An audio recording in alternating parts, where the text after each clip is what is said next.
السلام عليكم ورحمة الله وبركاته. ازيكم عاملين ايه؟ يا رب تكونوا بألف خير. هنعمل مع بعض النهاردة الفطير المشلتت، بس هنعمله في الطاسة. هنعمله بطريقة سهلة جدا، من غير بقى ولا فرد ولا توريق ولا الغلبة دي خالص. لو انتي لسه اول مرة تدخلي المطبخ هتعرفي تعمليه. مش بس كده، ده انا كمان هعرفك تقدميه بكذا شكل، بالطريقة اللي تحبيها وبأطعمة كتير، وان شاء الله تعجبك جدا. يلا نسمي الله ونصلي على الرسول ونبدأ مع بعض. بس يا ريت لو اول مرة بتشوفوني تعملوا لايك للفيديو وتشتركوا في القناة وتفعلوا الجرس عشان يوصلكم مني كل جديد. يلا بقى نشوف عملنا الجمال ده ازاي. اول حاجة كده هنسمي الله وهنجيب معانا، انا هعمل لكم دلوقتي مقدار صغير.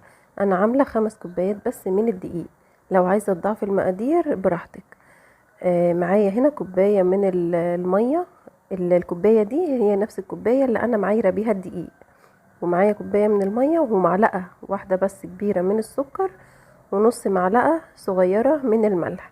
هضيف الملح والسكر كده على الدقيق في البداية، وهقلبهم كويس قوي لحد ما يضيع السكر والملح في الدقيق زي ما انتوا شايفين كده. وبعد كده بقى هبدأ انزل بالمية. الاول هستخدم كوباية واحدة بس، واشوف العجينة هتحتاج مني مية قد ايه. هبدأ اقلبها كده في الدقيق كويس قوي. وفي البداية انا بعجن الاول بالمعلقة الخشب، ما بهدلش ايدي في الاول علشان اعرف اعجن كويس. بعد كده هجيب الكوباية التانية، هبدأ اخدها بقى التانية دي هاخد منها بالتدريج، يعني ما تفضيش المية كلها مرة واحدة علشان العجينة ما تبقاش طرية قوي معاكي وتضطري تزودي دقيق تاني وبعدين تزودي مية. لا، يعني انزلي بكمية المية بالتدريج. هبدأ بقى انزل كده الدقيق اللي على المعلقة واعجن كده بايدي عشان احس بملمس العجين. واهم حاجة الف العجينة كويس عشان اطلع الدقيق كله اللي تحت، وانزل بالمية واحدة واحدة، يعني واحدة واحدة كده انزل بالمية واقلب كده فوق وتحت وادوس على العجينة بايدي. وطبعا لو متوفر عندك العجان هتقدري تعجني بنفس الطريقة ونفس الخطوات. هتحط برضو المكونات الجافة وتحط اول كوباية مية وتشغلي العجان، وواحدة واحدة كده بالتدريج تنزلي بالكوباية التانية لحد ما العجينة تلم معاكي خالص في العجان. بس اهم حاجة تسيبيها بقى تتعجن مدة ما تقلش عن 5 دقايق. انا هبدأ كده الت في العجينة زي ما انتوا شايفين، واضيف المية. انا خدت كده حوالي 3/4 الكوباية. في الخطوة دي بقى انا هعجنها كويس قوي واشوف بقى هي محتاجة مية ولا لا. يعني ايه؟ زي ما انتوا شايفين ابتدت اهي العجينة تلم معايا. انا عايزاها عجينة ما تكونش ماسكة قوي، انا عايزاها تكون طرية بس في نفس الوقت ما بتلزقش. زي ما انتوا شايفين خدت حاجة بسيطة قوي، بس تنسيمة بسيطة كده عشان العجينة ما تكونش ناشفة معايا. هنعمها بقى كويس قوي لحد ما تبقى عجينة ناعمة معايا كده. انا خدت من الكوباية التانية كوباية الا ربع، يعني ال5 كوبايات دقيق خدوا مني كوبايتين الا ربع من المية. هغطيها بقى كده، هلمها كده وبعدين هغطيها كده بكيس من اكياس التلاجة وهسيبها ترتاح بس 10 دقايق. بعد ما عدى 10 دقايق هجيب كده صينية واحط عليها كده شوية من الزيت واوزعهم بس كويس في الصينية. وهجيب بقى العجينة بتاعتي زي ما انتوا شايفين كده، وهبدأ اقطعها لكور صغيرة كلها قد بعضها. يعني انا هعملها في حجم البرتقانية الصغيرة. تقدري تعمليها حجمها كبير وتعملي، انا بعملها حجمها صغير زي ما انتوا شايفين كده. وابدأ كده الفها من تحت واقفلها كويس قوي. زي ما انتوا شايفين لازم تقفليها من تحت علشان ما تكونش مفتوحة معاكي. هقطعهم كلهم بنفس الطريقة ونفس الحجم. انا هعمل كل واحدة من دول هطلعها فطيرة واحدة بس في كذا واحدة. يعني انا هعمل مثلا هوريكم لو انت حابة تعمليها واحدة بس تطلعلك فطيرة، ولو حابة تعمليها فطيرة في قلب فطيرة هتطلعيها ازاي. بعد ما خلصتهم كلهم هبدأ كده بس اديهم من على الوش مسحة من الزيت. انا الصينية كانت عندي فيها الزيت بزيادة، هبدأ اخد من الصينية كده واغطي الوش بتاعهم بالزيت علشان الوش بتاعهم ما ينشفش زي ما انتوا شايفين كده بالظبط. كده هغطيهم كده بكيس من اكياس التلاجة وهريحهم برضو 10 دقايق. لو حابة تشتغلي فيهم على طول مفيش اي مشكلة. انا ريحتهم 10 دقايق علشان يبقوا سهلين معايا في الفرد. اول حاجة كده هتجيبي عندك المفرش اللي هتعملي عليه او على الرخامة على طول. ومعايا كده بولة فيها زيت زي ما انتوا شايفين، وبولة تانية فيها زبدة. الزيت عشان يعني افرد بيه الفطير، والزبدة بدهن بيها الفطير من جوه. هبدأ كده زي ما انتوا شايفين العجينة مرتاحة معايا، فهتتفرد معايا بكل سهولة. اول حاجة من اسباب نجاح الفطير انك تسيبيه يرتاح. كل ما ريحتيه كل ما اتفرد معاكي بسهولة وما يمطش زي الاستيك. زي ما انتوا شايفين كده هتوسعي من جوه لبره، يعني هتزقي كده العجينة بايدك من جوه لبره، هتتفرد معاكي وهتمشي معاكي بكل سهولة. كل ما تلاقي العجينة وقفت معاكي ادهني ايدك تاني بالزيت، هتتفرد معاكي زي ما انت شايفة بكل سهولة من جوه لبره. زي ما انت شايفه كده بالظبط، هتفضلي تفردي لحد ما يظهر معاكي المفرش او الرخامه اللي تحت زي ما انت شايفه، وتبقى شفافه العجينه معاكي كده.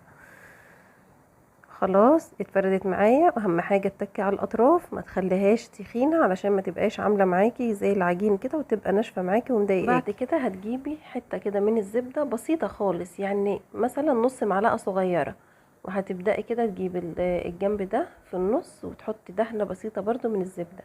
كل ما ابتني جنب بحط عليه حاجة بسيطة خالص من الزبدة زي ما انتوا شايفين كده بالظبط. وبعد كده بجيب الأطراف وبرضو بدهن، كل ما بقفل بدهن بالزبدة زي ما انتوا شايفين.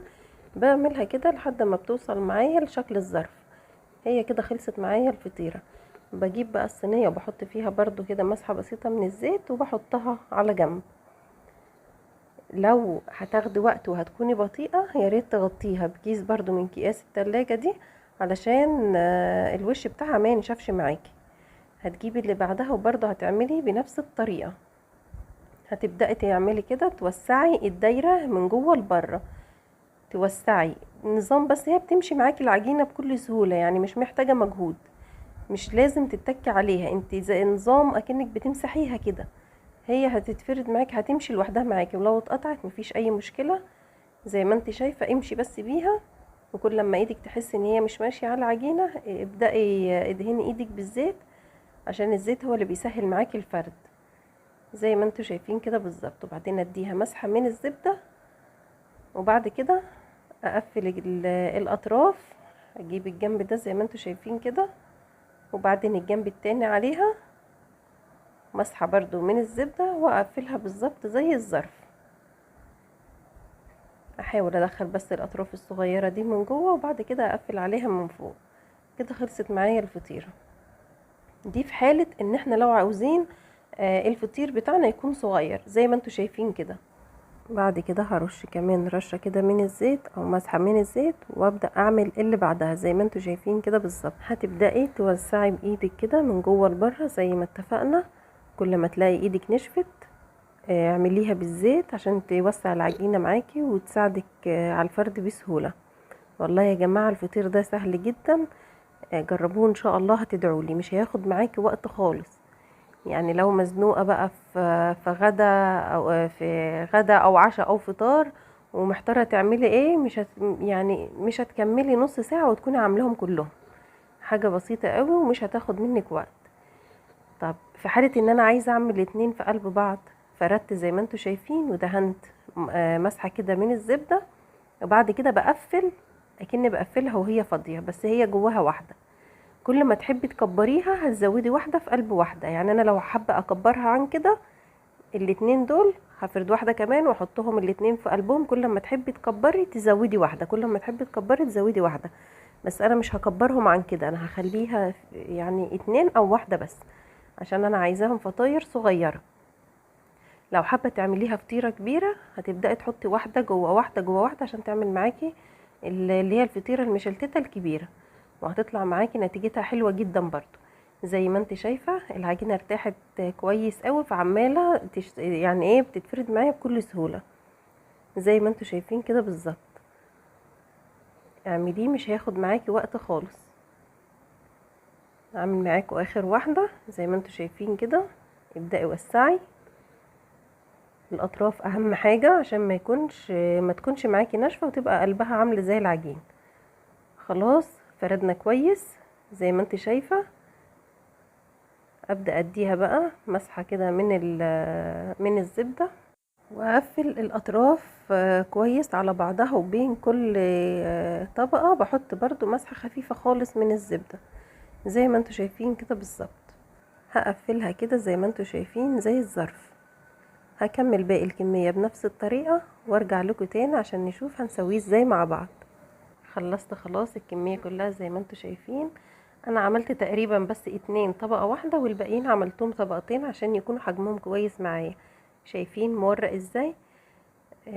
هنبدأ بقى نجيب مع بعض جريل او طاسة، اي حاجة المتوفر عندك. هشغل النار تكون متوسطة، وهنزل كده بمسحة بسيطة كده من الزبدة، وبعد كده هنزل على طول بالفطيرة بتاعتي زي ما انتوا شايفين كده بالظبط.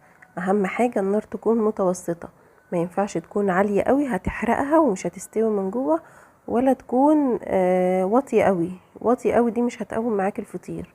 خلي النار بتاعتك متوسطة زي ما انت شايفة كده. هبدأ احط واحدة كمان عشان اخلصهم كلهم في وقت واحد زي ما انتوا شايفين كده. وبضغط بس ضغطة بسيطة، مش هفردها قوي علشان يكون يعني السمك بتاعها كويس معايا.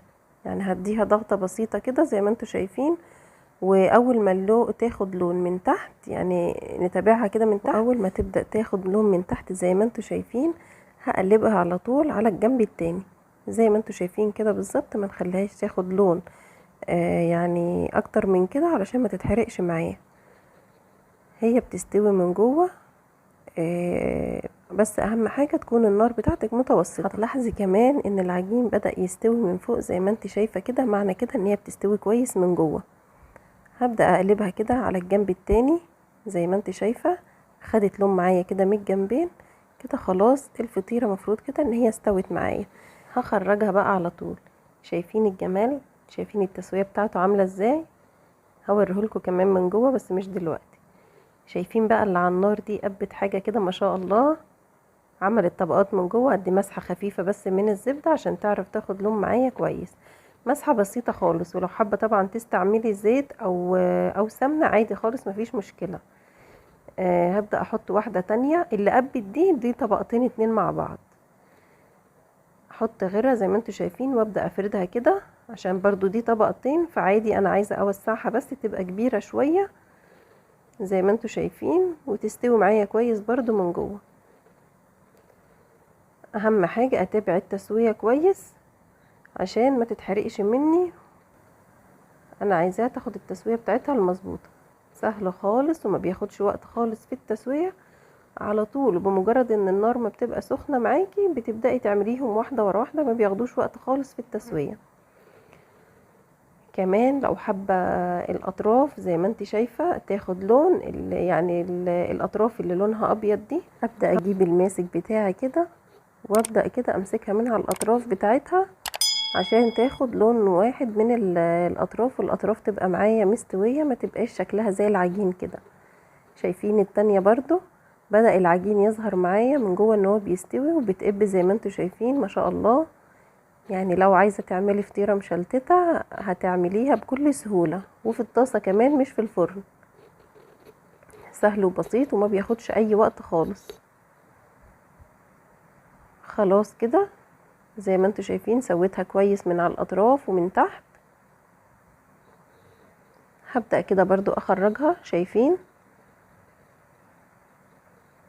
حاجة كده ما شاء الله التسوية بتاعته مظبوطة جدا.